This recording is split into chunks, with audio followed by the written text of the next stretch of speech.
इराणच्या आण्विक तळावरून 400 किलो युरेनियम गायब। 400 किलो युरेनियम पासून 10 अणुबॉम्ब तयार होऊ शकतात, अमेरिकेला भीती।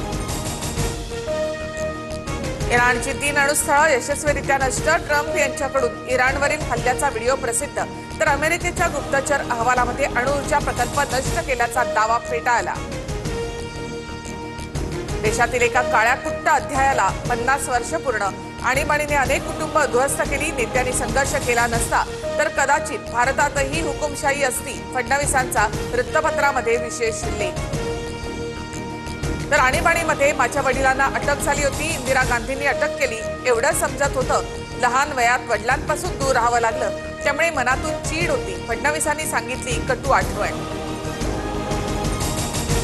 उपमुख्यमंत्री अजित पवारच माळेगाव कारखान्याचे नवे चेअरमन। 21 पैकी 12 उमेदवार जिंकून अजित पवार यांची बाजी, एक हाती सत्ता कायम। राष्ट्रवादीमधील पराभूत देवेंद्र भुयार, अतुल बेडके, दिलीप मोहितेंसह सुनील टिंगरे, यशवंत माने आणि बाळासाहेब आचबे हे नाराज। पक्षातील बैठकीमध्ये बोलावलं जात नाही अशी खंत, सूत्रांची माहिती। संग्राम जगताप यांची राष्ट्रवादीच्या नियमित बैठकीला दांडी। दादांनी बोलावून देखील संग्राम जगताप यांची बैठकीला दांडी, सूत्रांची माहिती। संग्राम जगताप यांच्या कृतीबाबत राष्ट्रवादीच्या बैठकीमध्ये नाराजी। विधिमंडळाच्या अंदाज समितीचा राजेशाही थाट। खासदार आमदारांसाठी चांदीच्या थाळीमध्ये भोजन, मात्र ताट चांदीचं नसून व्हाईट मेटल आर्टिफिशियल ताट। विधिमंडळ सूत्रांचं स्पष्टीकरण। अंदाज समितीच्या अध्यक्षांवर भ्रष्टाचाराचे आरोप। अध्यक्षांना शान शौकीन आणि चैनीची चटक लागली आहे, संजय राऊत यांची टीका।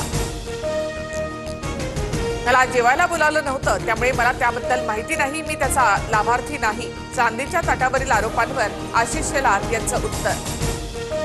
पुण्यामध्ये ठाकरेंच्या शिवसेनेमध्ये 2 गट। बुधवार पेठेला मस्तानीचं नाव देण्याच्या मागणीचे बॅनर फाडले। पक्षाची अधिकृत भूमिका नाही असं म्हणत सूरज लोखंडे आक्रमक, तर कोथरूडची बाई असं म्हणत मेधा कुलकर्णी यांच्या विरोधातही बॅनरबाजी। पुणे मेट्रो 2च्या विस्तारीकरणासाठी 3626 कोटींचा निधी मंजूर। केंद्रीय मंत्रिमंडळाकडून निधीला मंजुरी। नागपूरमध्ये मुख्यमंत्री फडणवीस आणि गडकरींमध्ये बैठक। जळगावला समृद्धी महामार्गाची जोडण्याच्या हालचाली। जळगावहून मुंबईला फक्त 5 तासांमध्ये पोहोचता येणार। किरीट सोमय्या यांनी मशिदीमध्ये जाऊ नये। सोमय्यांच्या मशिदीमध्ये जाण्यामुळे कायदा सुव्यवस्था याचा प्रश्न निर्माण होतो। मशिदीवरील भोंग्यांच्या मुद्द्यावरील बैठकीत अजित पवारांच्या सूचना। 2026 पासून 10वीच्या सीबीएसई बोर्डाची 2 वेळा परीक्षा होणार। फेब्रुवारी आणि मे महिन्यात परीक्षा पार पडणार। पहिला टप्पा अनिवार्य तर दुसरा टप्पा पर्यायी असेल। यातले जास्त गुण अंतिम निकालामध्ये ग्राह्य ठरणार।